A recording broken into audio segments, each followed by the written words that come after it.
detectives! Missy Cassandra here for DCPH Anime and Manga. Narito kami ngayon upang talakayin natin kung sino-sino nga ba yung nakakaalam ng tunay na katauhan ni Conan Edogawa. Sa pagpapatuloy niya sa video, asahan ng ilang spoilers kaya mag-ingat. Sino-sino ang nakakaalam ng tunay na pagkatao ni Conan Edogawa? Ang unang karakter na nakakaalam sa pagkatao ni Conan ay si Professor Hiroshi Agasa. Nung lumit si Shinichi ay bumalik siya sa kanyang tahanan. Ngunit hindi siya makapasok sa kanyang bahay dahil sa pagbabago ng kanyang katawan.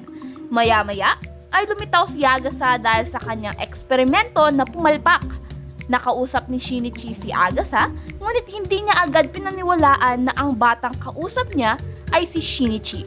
Hanggang sa ipinakita ni Shinichi ang kanyang katalinuhan kay Agasa at napatunayan nito na ang batang kausap niya ay talagang si Shinichi.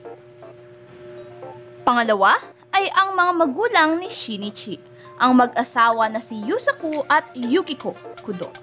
Nalaman na lang nila mula kay Professor Agasa na wala nang nakatira sa kanilang pamamahay. Kaya naman, kasabwat si Agasa ay pinagtripan nila si Conan sa pamamagitan ng pagpapanggap na kikidnapin nila ito. Pangatlo ay ang karibal ni Shinichi na si Hattori Heichi. Nalaman niya ang totoong pagkatao ni Conan sa 2 beses nilang pagkikita. Noong una niyang nakilala si Conan, sa diplomat murder case, hindi niya agad ito napansin dahil nabulag siya sa pakikipagkumpetensya kay Shinichi at gustong patunayan sa lahat na siya ang mas mahusay na detective. Sa pangalawang pagkikita nila, sa Holmes Freak murder case, napansin niya ang pagkakatulad ni Conan at Shinichi. Ngunit wala siyang ebidensyang magpapatunay rito. Hanggang sa siya mismo ay ginamit ni Conan para malutas ang kaso. Nang patulugin siya ni Conan, gamit ang stun gun wristwatch, nagising siya sa kalagitnaan ng eksenang ginagamit ni Conan ang kanyang boses. Hinayaan niya ito hanggang sa matapos ang deduction at kalaunan ay kinumpronta niya si Conan tungkol rito. Habang patuloy sa pagsisinungaling si Conan sa kanya, binantaan niya ito na sasabihin niya ang katotohanan kay Ran. Kaya bandang huli ay umamin na rin si Conan na siya talaga si Shinichi. Pang-apat ay si Akemi Miyano. Bagamat patay na ang karakter na ito, nalaman niya ang totoong pagkatao ni Conan nung siya ay nasa bingit na ng kamatayan.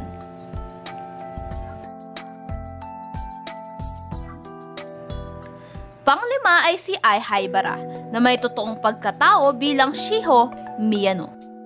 Siyang lumikha ng Apotoxin 4869. Ito rin ang parehong gamot na kanyang ininom para makatakas sa Black Organization. Tulad ni Conan, siya ay lumiit at pumunta sa bahay ni Shinichi dahil alam niyang may pareho silang sitwasyon. Nalaman niya ang totoong pagkatao ni Conan dahil sa kanyang pag-iimbestiga kay Shinichi bilang biktima ng Apotoxin 4869. Napansin niya sa bahay ni Shinichi na wala nang mga pinaglumaan nitong damit noong pagkabata. Napansin niya rin na bumata ang lab rat na sinusubukan niyang painumin ng Apotoxin 4869. Kaya naman, napagtanto ni Shiho na ang Apotoxin 4869 ay may ganitong side effect na siyang nagpabata sa kanya at kay Shinichi. Pang-anim ay si Vermouth, na napansin ang pagkakatulad sa pagitan ni Conan at Shinichi noong bata pa siya.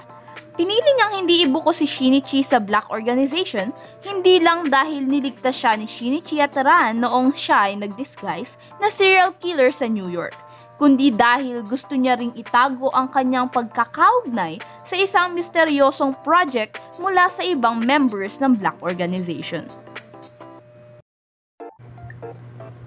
Pang-pito ay si Eisuke Hondo.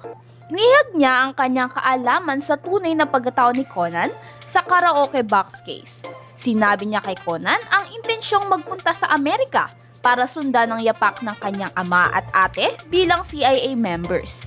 Sinabi niya rin na gusto niyang isama si Ran at magpakasal doon.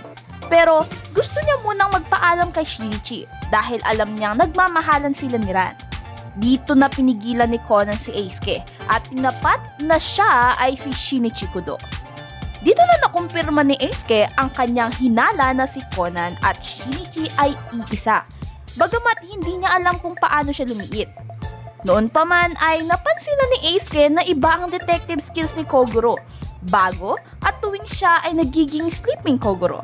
Napansin niya rin na mula noong si Conan ay lagi nang kasama ni Kogoro tuwing may kaso, ay nag-leave of absence si Shinichi sa eskwelahan. Pangwalo ay si Subaru Okiya na may tunay na pagkatao bilang si Shuichi Akai. Nakakuha siya ng pruweba ng totoong pagkakakilanlan ni Conan nung mahuli niya si Conan na nagpapanggap bilang Shinichi sa telepono. Base sa mga tanong ni Conan kay Ran, napatunayan niya na si Conan ay si Shinichi. May pagkakataong tinukso niya si Conan tungkol sa kanyang tunay na pagkatao, pero hindi niya naman ito pinilit na umamin. Pero sa loob ni Conan, kahit di niya direktang sabihin ay alam na ni Akai kung sino talaga siya. ika-10 ang mag-inang sina Masumi at Mary Serra. Sa panonood nila ng tennis match ni Minerva Glass sa TV, nagpakita si Conan at sinabi niyang siya ay ang Holmes Apprentice. Dito ay naalala ni Masumi ang batang si Shinichi 10 years ago sa beach, kung saan sila unang nagkita, at sinabi rin ang parehong mga kataga. Sa pag-iimbestiga ni Mary, 6 months ago nang manahimik si Shinichi bilang high school detective, ay kasabay naman ito ang paglitaw ni Conan sa mga investigasyon tuwing may kaso. ika-11 ay si Kaito Kid o Kaito Kuroba. Bagamat hindi pa kinukumpirma sa manga ang kaalaman ni Kaito Kid sa tunay na pagkatao ni Conan, tinawag ni Kid sina Conan at Heiji bilang the two high school detectives sa chapter 1018 na nagpapahiwatig na alam ni Kid ang alter ego ni Conan. Ngunit hindi malinaw kung paano niya ito nalaman. Ang pinakamalapit na senaryo ay noong si Conan ay nagbanggit kay Kid ng impormasyon tungkol sa kanyang ina na si Yukiko sa kasagsagan ng Ryoma Heist. Maaring dito ay nabuo ni Kid ang pagiging isa ni Conan at Shinichi dahil si Yukiko ay estudyante ng ama ni Kid na si Toichi. Ang isa pang malapit na senaryo ay noong nagkaroon ng media attention si Shinichi sa The Scarlet School Trip case. Hindi malinaw sa manga kung alam ng assistant ni Kid na si Konosuke G ang pagkakakilanlan ni Conan. Pero masasabi natin na kung alam ito ni Kid ay alam na rin ito ni G, tulad ng ipinakita sa The Sunflowers of Inferno. May ilang eksena pa sa movies kung saan malinaw na ipinakitang alam ni Kid ang pagkatao ni Conan. Sa The Last Wizard of the Century, nagpanggap si Kid bilang Shinichi para hindi madiskubre ni Ran ang katotohanan sa pagkatao ni Conan. Sa The Lost Ship in the Sky, nakiusap si Conan na magpanggap si Kid bilang Shinichi para humingi ng tulong sa mga pulis dahil itinapon si Conan sa ere at si Kid naman ay tumalon para iligtas siya.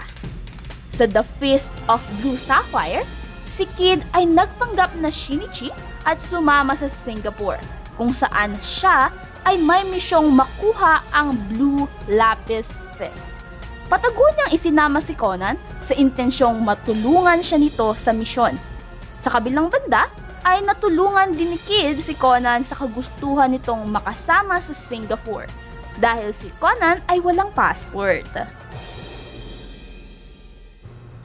ika-12 ay si John, isang German Shepherd na alaga ni Masayoshi Sakaguchi, ang sikat na abogado na dalubhasa sa mga krimeng ginawa ng mga kabataan. Noong bata pa lang sina Shinichi at Ran, napapadaan sa bahay ni Sakaguchi. Nagtitira siya ng kanyang baong tinapay upang ibigay ito sa aso. Kahit na naging Conan na si Shinichi, kilala pa rin siya ni John. ika-13 si Hiroki Sawada. Bagamat patay na ang karakter na ito, matatandaang sa The Phantom of Baker Street na si Hiroki ay naging isang artificial intelligence o AI. Sa istorya at nalaman niya ang katauhan ni Conan gamit ang DNA query program. ika-14 ang cast ng Lupin III. Sa Lupin III vs. Detective Conan PV Special, ang sikat na magnanakaw na si Lupin III at ang kanyang mga kasamahang sina Daisuke Higen, Fujiko Mine at Goemon Ishikawa ay natuklasan ng tunay na pagkakakilanlan ni Conan sa kanilang paraan at tinulungan siyang makabalik sa Japan pagkatapos maglakbay sa bansang Vespania dahil walang passport si Conan para makauwi. Ika-15 ay si Irish. Si Irish ay miyembro ng Black Organization na ngayon patay na. Sa pagharap ni Irish at Conan sa The Raven Chaser, nalaman niya ang totoong pagkatao nito. Nagpasa siyang gamitin ang impormasyong ito para mas lumakas ang kapit sa kanilang boss at maging advantage ito kay Jin. May sama ng loob si Irish kay Jin dahil sa walang habas na pagpatay kay Pisco, ang kanyang itinuturing na mentor. Pero bago pa matupad ang kanyang plano, siya ang nabaril ni Chianti.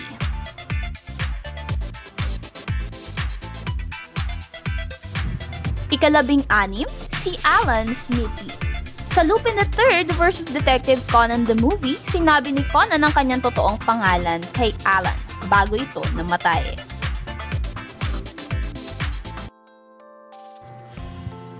Ika-17 ay si Tokujiro Nagai, na isang shopkeeper sa episode The Mysterious Boy. Dito ay naalala ni Tokujiro si Shinichi bilang ang parehong bata na nakikita niya ngayon bilang si Conan dahil sa insidente sa kanilang shop noon. Dito ay nasabi niyang hindi nagbago ang Mysterious Boy kahit 10 taon na ang nakalipas. Ika-18 ay si Soehiko Ito mula sa The Private Eyes Requiem. Bagamat bulag siya, nagkaroon siya ng kaalaman na iisa sina Conan at Shinichi dahil sa mga nakolektang fingerprints noong umupo sa armchair si Conan sa kanilang unang pagkikita.